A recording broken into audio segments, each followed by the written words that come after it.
And now, please welcome your hosts, Amy and Tray Cassels. Sun is shining on her, but it wasn't hot sun. It was just, because it was kind of getting close to the evening. And then there were some deer walking by, and there's a squirrel, and she's just looking. She didn't chase them. She's just looking.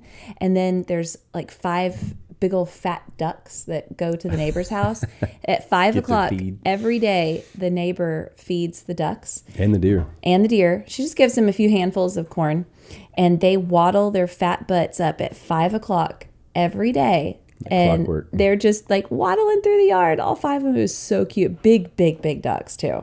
And not just the mallard kinds. I mean, they were big white and black, red on them. So they're pretty cool. That's so nice. Thank you for sharing. You're welcome. Okay, so a few things that, new things that have happened. I got to give you some updates on my sinus surgery. This has been an interesting ride. So let's see. You've heard an episode since I've had my sinus surgery, you've heard Nicole Middlebrook with mustard seed seasonings. And then you've also heard Dr. Chase Banks. So within that time period, and thank God around those episodes, I was able to record. It was like each time the podcast was over, you like completely took a downturn. Complete downturn. So, all right. Well, let me just back up.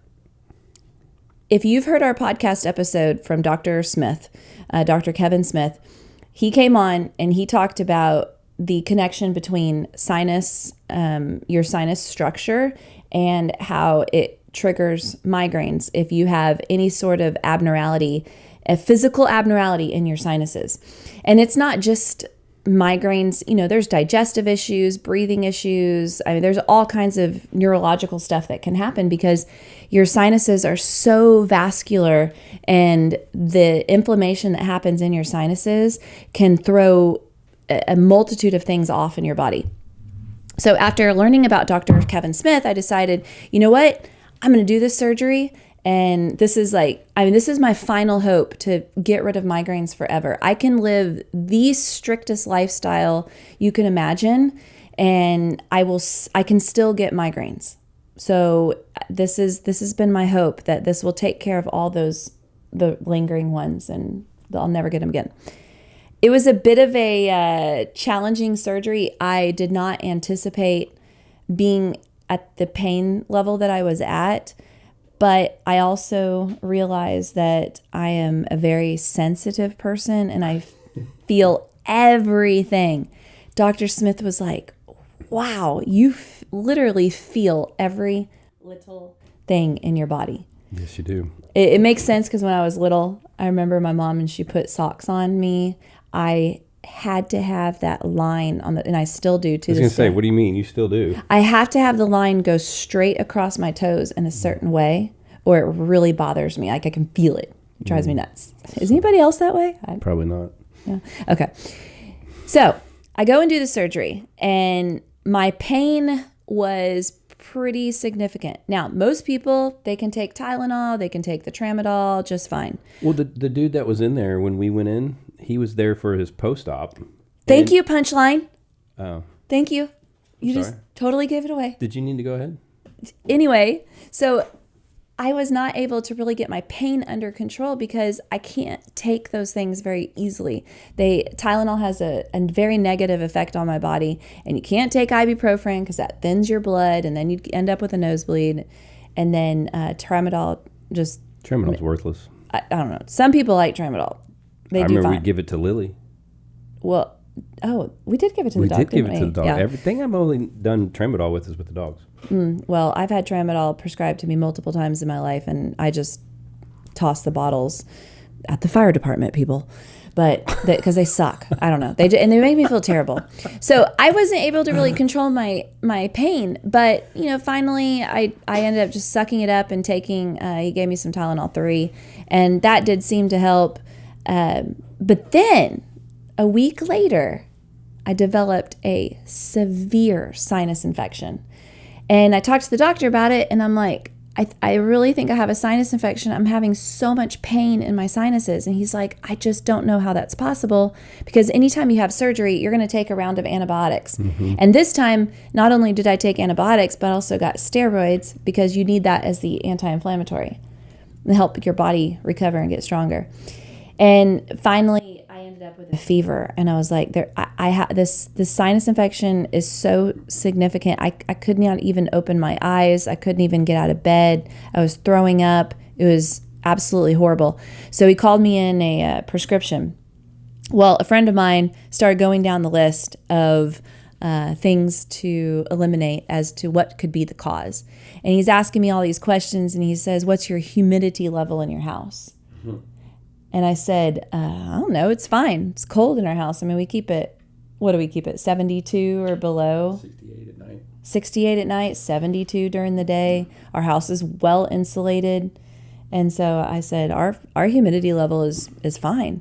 Well, that night, Tray goes and turns on the humidifier, as we did, which I've every always night. understood it to be a diffuser. I thought it was a diffuser too. Turned out to be a big humidifier. Maybe the 1.5 gallons of water we'd put in it every night was the cue. Maybe so. Jeez. Oh my gosh.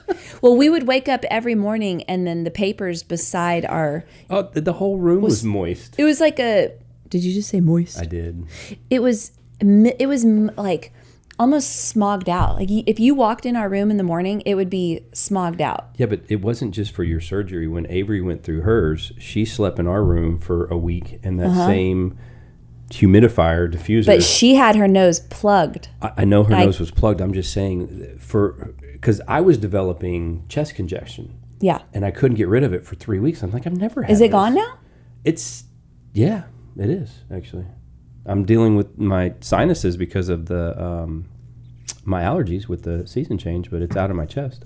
Okay, so moral of the story, it was the freaking... You know the difference of a diffuser and a humidifier? Okay, so I should, if I did not have that humidifier going, I had my surgery on Wednesday.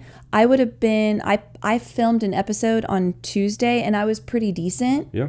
You would have been done in 6 days. It would have been a 5-day thing. But because we had this stupid humidifier going, I was creating a petri dish inside my nose. And then Trey's getting, cough, congestion. Avery never had any of these issues. I'm putting oils in that thing every night, like my lavender and thieves and raven. I'm like, oh, this is going to help my chest. This is going to be great. Every night, like, wake up in the morning, congested. Well, there's a You're out of it. And there's a difference. Moist in the room. There's a difference between an essential... Sorry, I didn't mean to interrupt. There's a difference between an essential oil diffuser, which just atomizes the essential oils, versus a humidifier, which is going to put actual moisture in the air. So we were creating a recipe for disaster with the amount of mold that people have in Texas, which, by the way, I do want to have at some point a mold specialist come and talk on our podcast, because there's actually quite a few people who are dealing with mold illness and they don't even realize it. And it's something that in Texas we have to really, really be careful about. So anyway, I started to feel better. I got the antibiotics. We tossed that humidifier. I said I never wanted to see that thing again. And I started to feel better. We recorded our episode last Tuesday, week with Dr. Chase Banks. Had a good episode. I felt pretty good. I felt so great that on Wednesday was my 2-week mark. Yep. And I said, when it comes to surgeries, they give you a certain time period that you're not supposed to exercise. And for me, it was, in this particular surgery, it was 2 weeks. So 2 weeks to the day, I was like, all right, awesome. I'm able to exercise today. I'm going to start slow. So I went for a walk, then got into the hot tub at our house, and then took a hot shower and got a little overheated, and later that night broke a blood vessel in my nose, or it started hemorrhaging out of my nose. It was crazy. I mean, like a faucet just coming out. It was that video disgusting. I took, you had it packed, and we were just profusely putting, paper towels in there, and it was coming out of the paper towels, blows there. Then you packed it so much that it was filling up your nose and going down your throat, so you were choking on your blood. And if you let it go, then it would just flow, and we had a bucket. We had a bucket around you, and we're like, let's go. We're going to the emergency room. And we ended up we were going to go to the fire station.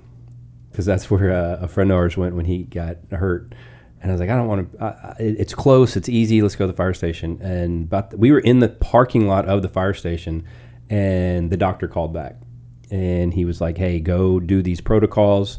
So we went back home. We did all these protocols, and then it just gushed again. And well, he's like, "Get up here." Basically, when you're bleeding, you're supposed to clot. So you're gonna clot, and then that stops the bleeding. Your body naturally does that.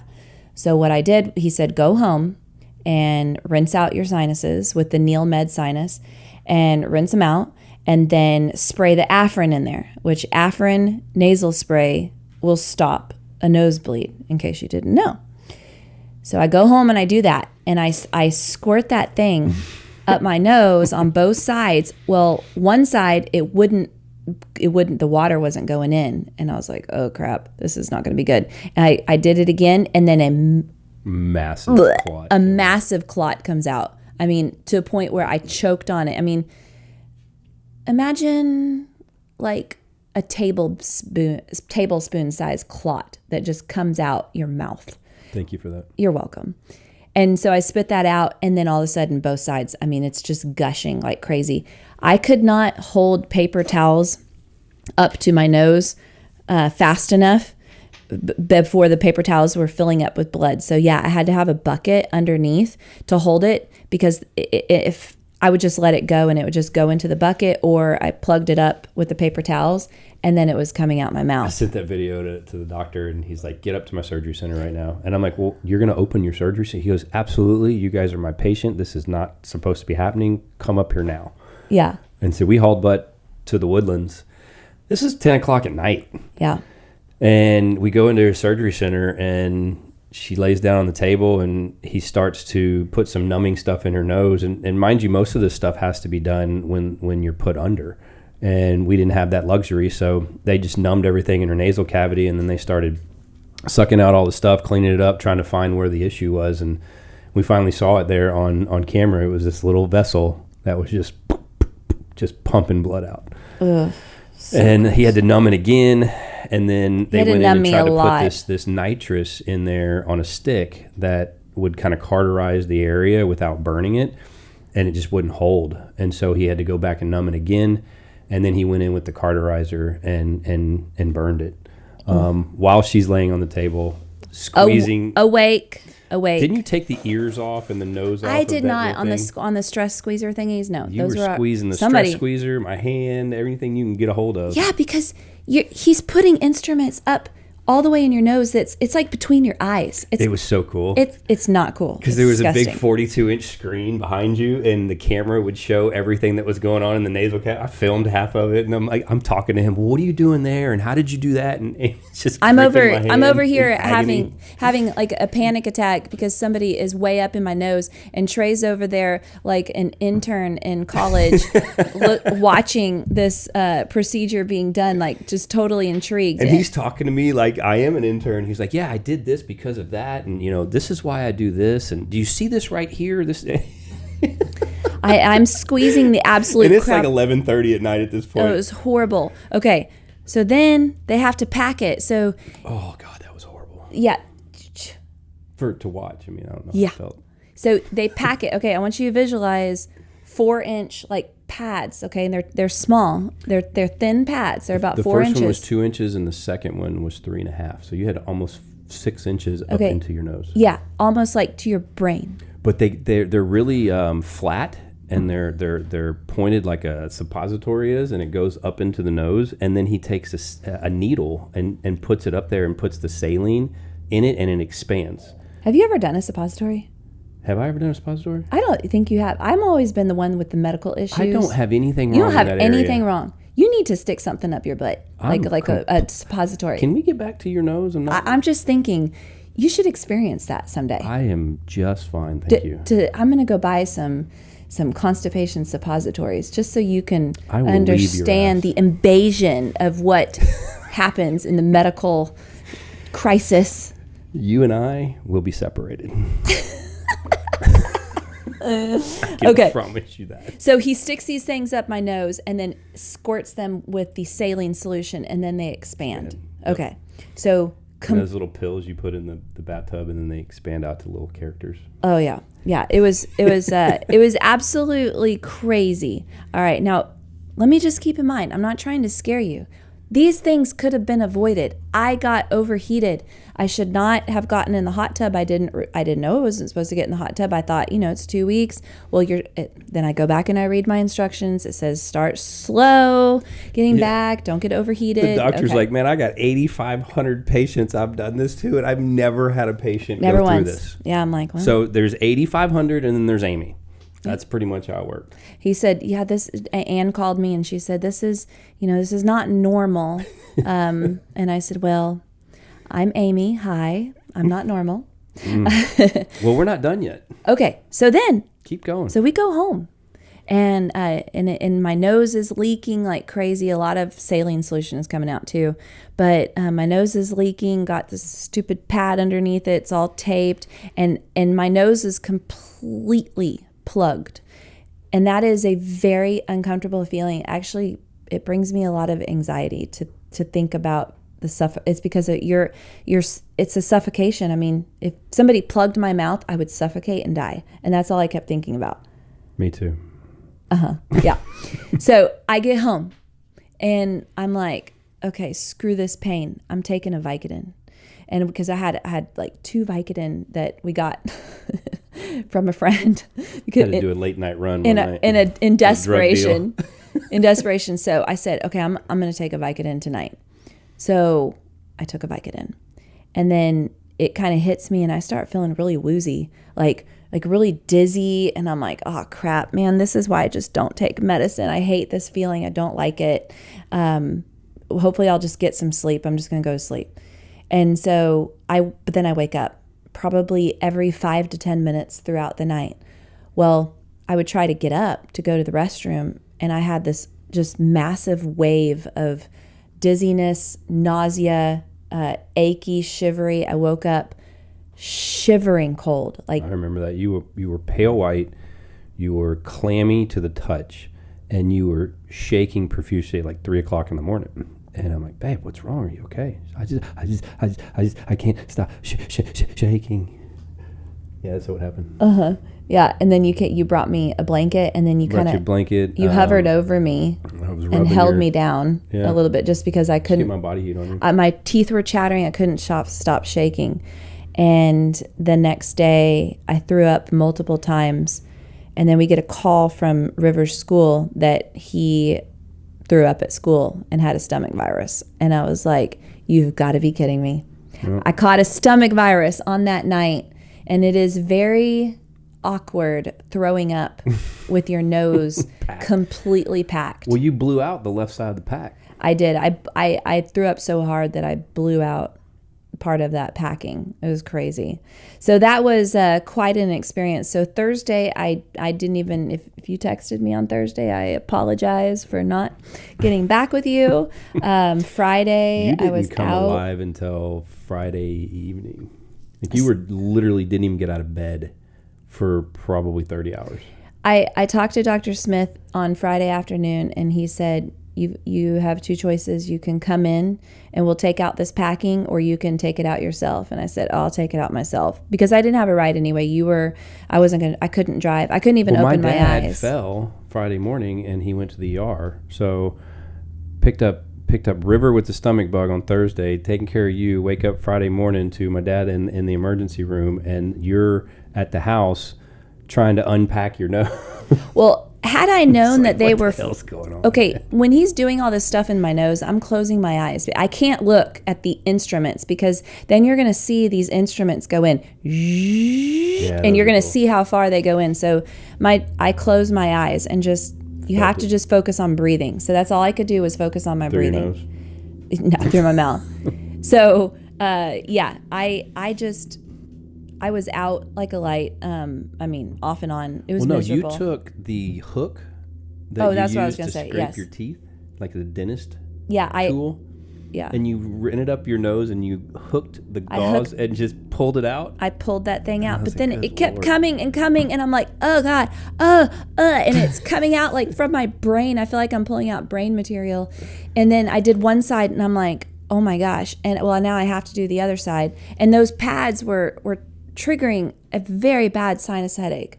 Very bad. So I ended up getting both sides out. It was so traumatizing. I laid on the bed and I passed out. I was like, I passed out.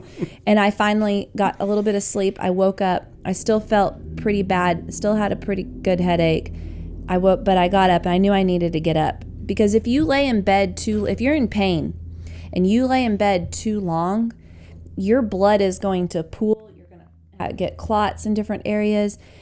You're not going to have lymph that's moving around. You've got to force yourself to get up. You have to force yourself to eat.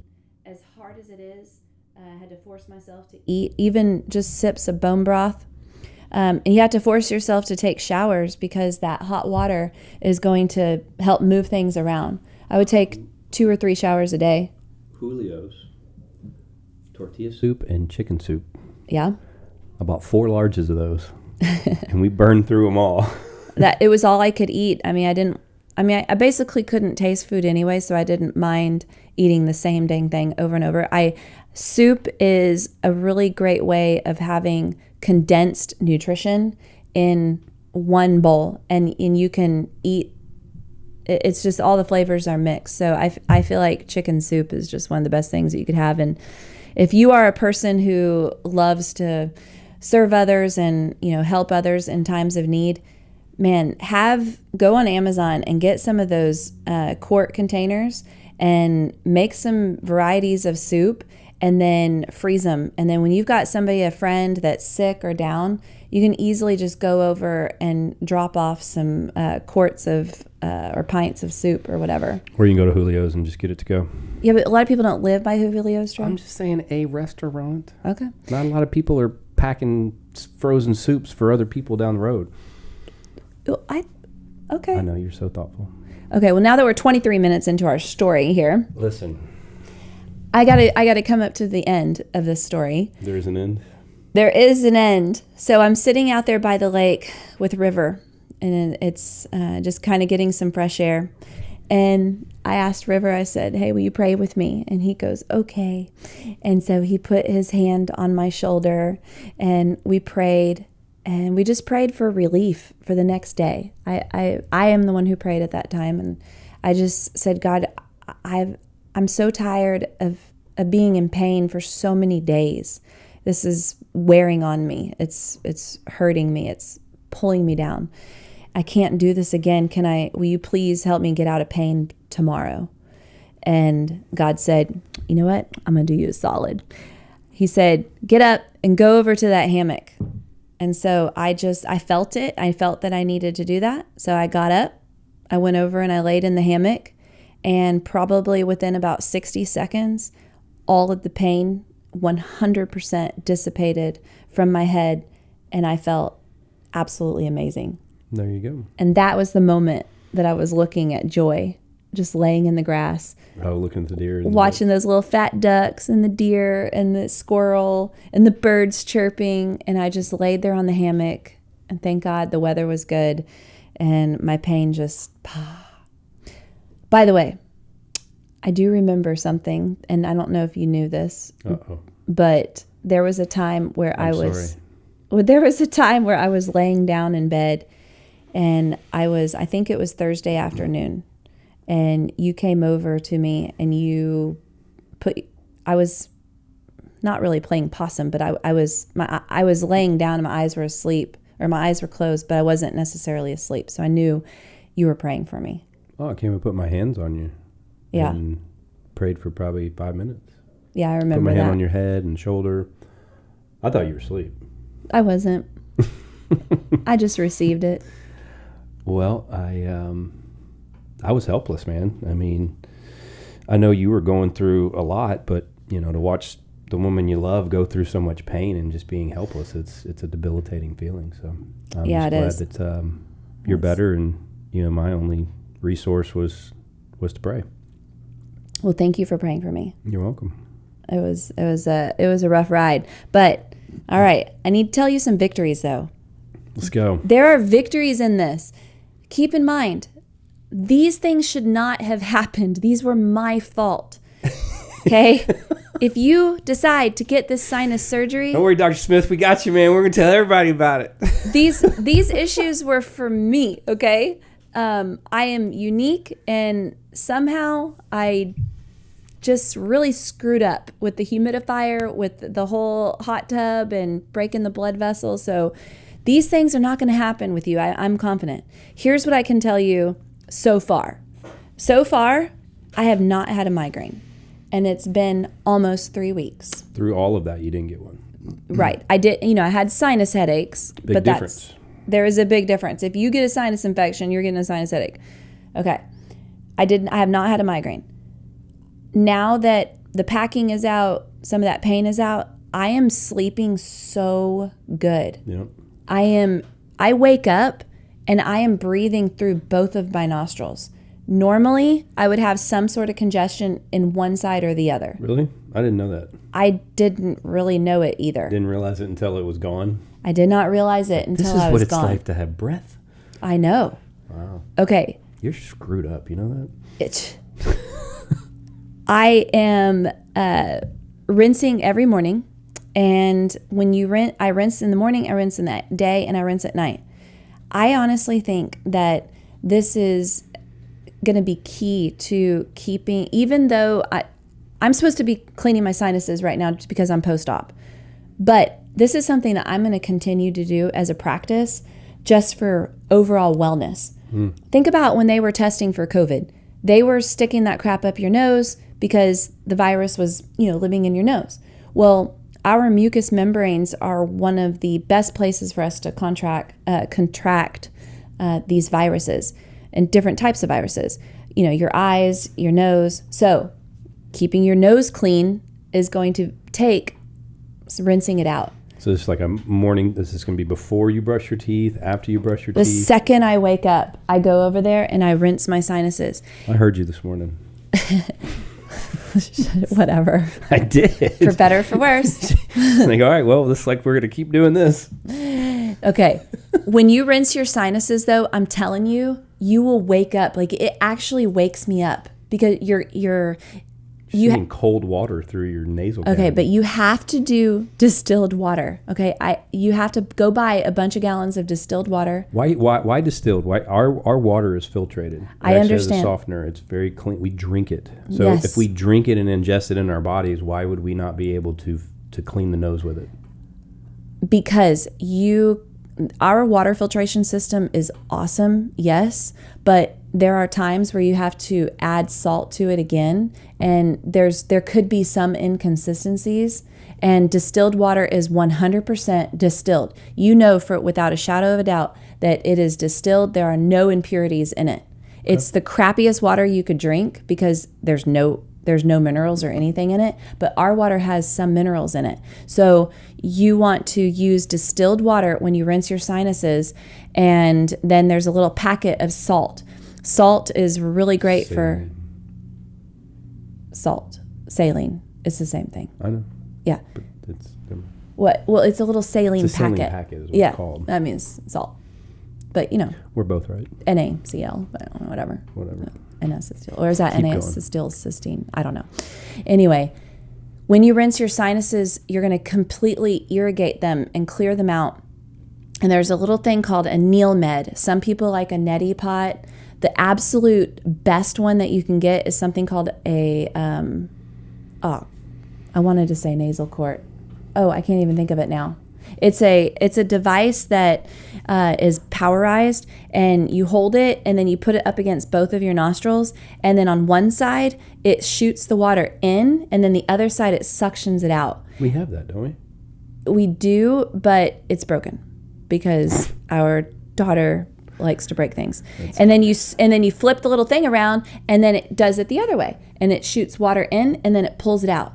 So if you were to keep your sinuses clean, I'm willing to bet that this will help actually keep your body clean as well. You keep yourself in, and then of course there's the pollen, and it wakes you up, allergens, all those sorts of things.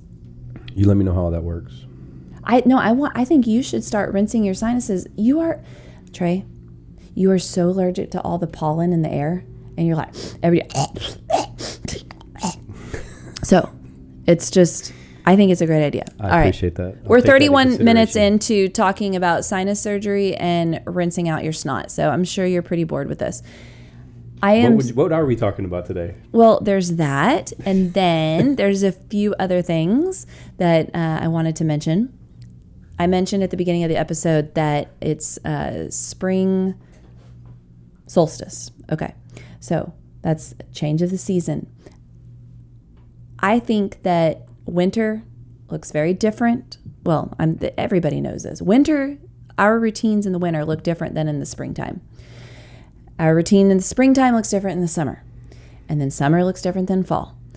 And it's an adjustment of our sleep schedule, our daily routines, and also our exercise and our nutrition. So, one of the things that I feel like we do different I was noticing this yesterday, as we come out of winter, we are not wanting to stay inside, we're wanting to get out. And that means that you don't want to cook dinner. I don't know about you, but I don't really want to cook dinner right now. I don't cook dinner. I know you don't. Trey's like, I don't understand. I don't understand what you're talking about. I like to know when dinner is ready. Well, it's gorgeous outside. It's 5:30. So yesterday it was 5:30. I went on a walk. I met Trey at the park, and he was playing baseball with a friend and the boys. And then we had to hurry up and get home. And thankfully, I had some dinner that I had made in the freezer. That was good. And I was able to just thaw it out really quick. See, I've been a single dad for the last month. So we've been doing restaurants, and I'll cook some. They take the easy way out. It's so not fair. It's a choice. It's the easy way. Okay. Well, I choose the easy way. Okay. Well, this is what I thought of yesterday. I was like, all right, it's springtime, and I'm not going to feel like cooking like I did in the wintertime. So I have a few choices. Either I cook in the daytime, or I start looking for some crock pot dinners. Natal has her the mustard seed seasonings. She has a list of meals that every week that she puts out, and she has a complete grocery list and a meal plan. So here's my idea on that. And my tip, Amy's tip for you. If you create your meal plan for the week, and you know that after work or after school, you are going to want to be outside. Everybody wants to be outside right now. You're going to have to figure out and plan when you're going to do dinner. I also don't feel like cooking on Sundays. So in the wintertime, I'm really great at Sundays, just kind of staying in, doing my indoor food prep. I don't like to be outside when it's cold. But on Sundays now, we were outside hanging out and chilling in the sun and doing the little boat and all that kind of stuff. So I didn't get the normal food prep that we would normally get. So when you're looking at your meal plan and what you're going to have that evening, it's a great idea to look at and say, okay, what can I do right now for dinner later tonight? Or if it's nighttime, what can I do for dinner tomorrow? Does that make sense? Are you asking me if your tip makes sense? Does my tip make sense, Trey? Let me give you a little tip. What? It doesn't make any sense. Okay, if you look at a recipe, if you know that you're going to make... I'm just playing. It makes a lot of sense. You don't have to repeat it. No, okay, I'm going to give you an example. Because you were totally spaced out. I can tell by the way you're looking at it. Spaced out. Yeah. I was listening to you. But that means that the listeners too, they're like, what the hell is she talking about? Listen, if you know that you are going to make a specific dinner tonight, look at the recipe and say, what can I do right now to help me prepare for that dinner so that I don't have to do 100% of the work tomorrow or tonight? You know what I would do? What? Order out? Buy Factor meals. Oh my God. Okay. Love those things. Trey? Those are so good. All right. And easy. You just put it in the microwave. It's fantastic. It's awesome. They're $10 a piece, Trey. Well, sometimes convenience has a price. Okay. Well, we're not paying $50 per meal. Are they really $10 a piece? Yes. No, they're not. Yeah. If I find any of those factory meals at your work fridge that you just kind of left in there, I'm going to be so upset. That's our grocery budget. Listen, why do you always go to the accusatory aspect of things as if I'm doing something malicious with food? Because you are the worst. You know how many times in our marriage that I have made you a big gourmet lunch and you left it on the counter. In 24 years, if you would like to take the statistical analysis of all the times that I've done wrong versus right, you can't ahead of the game. You cannot compare it to 24 years or to 20 years. You have to compare it to how many times I've actually made you the food. That's the statistical analysis. To be fair. I'm very appreciative. Okay. All right. Here's some other tips for you. All right. So not only are there freezer meals that you can make, or you can do the morning prep or night before prep, just see what you can do to get your healthy meals coming into the family table. I wanted to encourage you to check out farmers markets. Farmers markets are booming right now. There are so many fruits and vegetables that are coming into season. When you go to the farmers market, you're just going to see them in abundance. And it's really great to support our local farmers. I mean, these are local farmers. These are people on their hands and their knees and in the dirt, getting fresh fruits and vegetables for us. And let me tell you, they last a lot longer. If you buy potatoes at the farmer's market and then you go buy them at the store, the ones at the store are going to go bad a lot quicker. That's because they're pretty old. They're actually pretty old. There's co-ops in the area. If you don't know about any co-ops in the area, ask your friendly Facebook world. Hey, does anybody know any co-ops in our area? All right, I already talked about food prep. All right, spring vegetables and spring fruits. There are certain fruits and vegetables that God put on this earth for you for the winter time, for the springtime, summer, and fall. And there are a ton in abundance that are coming right now that are very healthy for you this time of year. So make whatever adjustments that you need to, because I don't know about you, but January, February, first part of March, I got a winter bod, and it's a little bit pasty and it's a little bit fluffy, and it's time to bring white. Little pasty white, and it's time to get that tan going just a little bit. Not like crazy. I don't want to be. I'm excited for March 12th. What's March 12th? Time change. Oh, time change. Yes. So we get longer daylight. We wake up in the morning to daylight. We go to bed later with daylight. Right. It's going to be so nice. So that is another adjustment to exercise. When you are exercising, you want to change up your routine. Your body adapts. If you've just been walking every day for years and years, that is wonderful that you're doing that. But I really encourage you to change it up and lift weights, because especially for women, we are losing muscle mass every single year. From the time you hit 40 years old, you are losing muscle mass every single year, and you've got to keep up your weightlifting. And here's the thing, if you keep up with your strength and you lift weights, you are going to burn so many more calories than you would if you were to just go on a walk. Mom, did you hear that? Did my mom hear that? Probably not. Mom, are you listening? Well, my mom is really great at walking. So there's exercise, not as much lifting there's weights. Working out, and then there's training. And there's what? And then there's training. Training, okay. So we have this event June 30th in our neighborhood that's going to be a mile swim, a 25-mile bike, and a 6-mile run that we all got to start training for. But before I can even wrap my head around training, I haven't done anything in months. So I'm going to start with just exercising, then working out, then training. Can I just say that Trey has a 6-pack and hasn't worked out in months? You're such a punk. We talked about that. It's genetics. I was blessed with good genetics. Yeah. Sorry. It's Talk like to God. I eat a carrot and then I'm bloated. I ate 1 carrot and I'm bloated, and the shorts don't fit, and then I look pregnant. And Trey, you also take 3 weeks to recover from a deviated septum when most people take 3 days. And Trey is like, hey, you know what? Tonight I'm gonna have a couple of glasses of wine, eat a steak, bake a potato. You know what? I'll have gluten tonight. Have that roll, dip it in the butter. Maybe some ice cream. And then he might be a little puffy the next day, but then he's like back up, just. It's just not fair. The Elastoman. It's not fair. But, women are just more soft. We're just a little bit more squishy and a little soft. And You just keep throwing out your tips and, you know, following your routines and doing your thing, baby. You're going to be just fine. Yeah. Well, it's just the way it is. I just don't, I have come to, we talked about this with Chase Banks. You know, he does excellent meal plans. And if I had a very specific goal, like I wanted to do a fitness competition, or maybe I wanted to go on vacation and I wanted to shred up and I wanted to, or a wedding or whatever.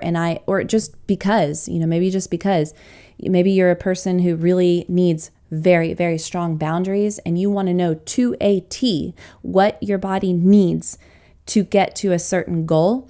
Man, Dr. Chase Banks will help get you there. Where I'm at in my life is I don't want to be that disciplined. I want to use my own intuition to eat where I have energy, I have good digestion, I have good sleep, my workouts are fueled, and then wherever my body falls is what I have to accept and love. And that's basically where I'm at. When you're fully recovered and the nasal cavity and everything kind of lessens and kind of subsides, you know, where and what you're going to be able to add back into your lifestyle that you weren't able to have before, because you're not going to have the inflammation in the nose to stop that oxygen flow.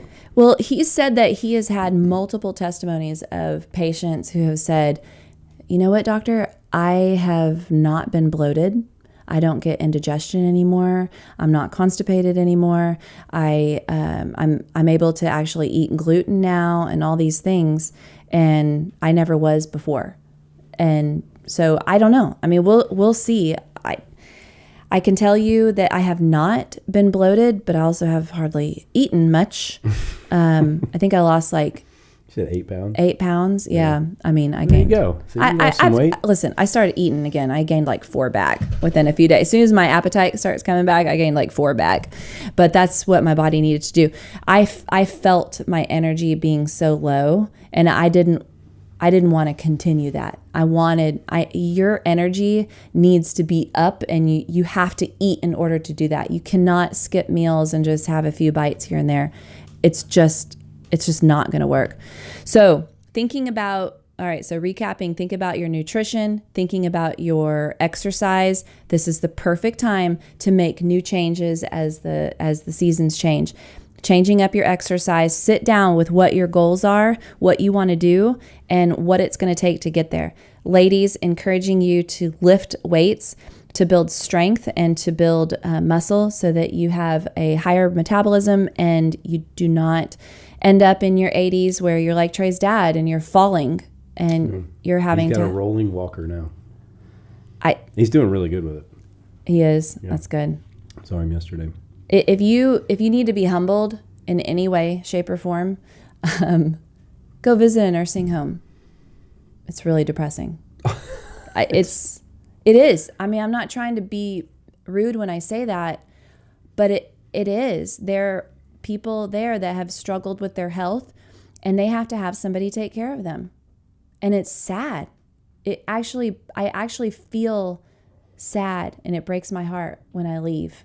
Well, you have a very empathetic personality, and you take that on. So, well, and you're having to depend on other people to take care of you and give you a shower and help you go to the restroom. You're going down a rabbit hole. I know, sorry. Okay, so lift weights because you got to have balance. Lift weights so you don't end up in the old folks' home. Somebody take care of you. Yes. Well, if you're lifting weights, your metabolism is going to increase. You're going to naturally need more nutrition. So you're going to keep your health good. You're going to keep your bones strong, and you're going to keep your body operating at the best way that it can. So just a little tip for you. Think of, if you are confused about how to lift weights, think of your body in 3 different areas. You have your upper body, you have your lower body, and you have your core. So with your upper body, think front and back, so chest, shoulders, triceps, and then think about the back. You have your back, well, those are the muscles that work together. Sorry, chest, shoulders, triceps. And then your back, think about your back muscles and your biceps and your rear deltoids behind the shoulder. And then when you think of your core, think of it as one. The front of your abs and then your back. The old days of just, laying down on the floor and doing a bunch of crunches, those are yes, they're still beneficial. 80s workout. But those are dated now. you're working the front and the back at the same time, because you need a very strong, it's your core, it's the center, and everything else is more powerful and stronger because of your core. So, and then you think of your lower body, think of the front, think of your thighs, and then of your back, think of your glutes and your hamstrings. Okay. I just think you should get a VHS recording of Gene Simmons and just rock it out to the 80s. As long as you're lifting weights. Jeez. He's did a lot of cardio. Yep. Okay, the next thing is hydration. This is a really great time to think about how you can up your hydration. It's hotter, so you're going to be a little bit more thirsty, and you can get a really cool cup. I got a wannabe Stanley cup. My Stanley cup, but mine's a wannabe, but it's actually called a plunge. I picked Avery up from track practice yesterday, and she was pale white, and she's like, "I'm so tired. I need electrolytes." And I was like, "Well, what's the matter? Why are you so dead?" And she goes, "Well, crap. Now that I think about it, I only had this for breakfast. I didn't really eat lunch, and I haven't had any water since this period. And yeah, no wonder I feel like this." I was like, "Avery, you cannot do that. Yeah. If you're going to be an athlete and you want to perform out on the field, you're going to have to do this, and this." Anyway, we had a good conversation about it, and she was out of it. Well, I love that she is having some body awareness, and we talked about this the other day, because this winter, I mean, it's like everybody in the winter, we're bundled up and we're inside, we're not outside, we're eating a lot, just everything's just a little different. And even including myself, I was starting to eat a lot more gluten, getting bloated from that. But I looked at her hands. This is my 15-year-old daughter, okay? I looked at her hands, and I looked at her arms, and I'm like, "Avery, I cannot see your joints. You're so swollen. You are inflamed." She's a little closet sugar fiend. Okay. I don't know where she gets that from. Not me. That's you. Excuse me. You're the addict. I am the addict. So people who like drugs also like sugar. Thought it may have skipped a generation, but it didn't. No. Well, here's what I told Avery. I said, "Look, if you are craving sugar to the point where it is controlling you, then I need you to tell me, and I will help you, because it's not okay for that to control you like that." So, because she was, having some honey. She would just go, just any sugar she could find, just pouring it in her mouth. Crackhead. Poor thing. No, but that's sad. That's, I know she didn't like the way she feels, because she started breaking out on her face. She started really, her joints are puffy, but it's not just that. It's also gluten that she's been slipping in, dairy. It is sad, but she's a big girl now. I know. Her that's own why. choices and her own decisions. That's and her why consequences are her own. I let it be her choice. Okay. I told her, if this is happening, ask me. You got to ask for help, and I will help you. But unless you decide that you want to get help, then there's nothing I can do. Just put her into sugar rehab. Well, also, and gluten and the dairy. So anyway, all right. So I encourage you with the hydration to get an awesome water cup that you could refill. Nice cold water. I love ice cold water. You can add minerals and electrolytes to it. You don't need a ton of electrolytes. You don't need a ton of minerals, maybe once or twice a day. Get a very good quality. You don't want one with the aspartame in it or artificial anything. I encourage you to look at even just Himalayan sea salt, fruit, herbs, vegetables, cucumbers, lemon, oranges, strawberries taste amazing, mint leaves, those are all good. And that's about it. So that's what I have for y'all today. Well said, honey. Did you have anything to add? I'm just glad you're back. Yeah, and I can breathe. Well, that's a little bit congested, but there's a little bit. Need a little practice. I was trying to show you that I could breathe clear, but on that one, not so much. Okay. Yeah. Thanks y'all so much for listening. Sorry we were a 50-minute episode. Got a lot to talk about. It's been a while. Thanks so much. Have a great day. Later. Thanks for listening to another episode of According to the Cassels with Amy and Tray. Be sure to subscribe wherever you get your podcasts so you never miss an episode. To stay up to date with the Cassels, follow Amy on Instagram @acassels. Until next time, have faith, enjoy life, and love abundantly.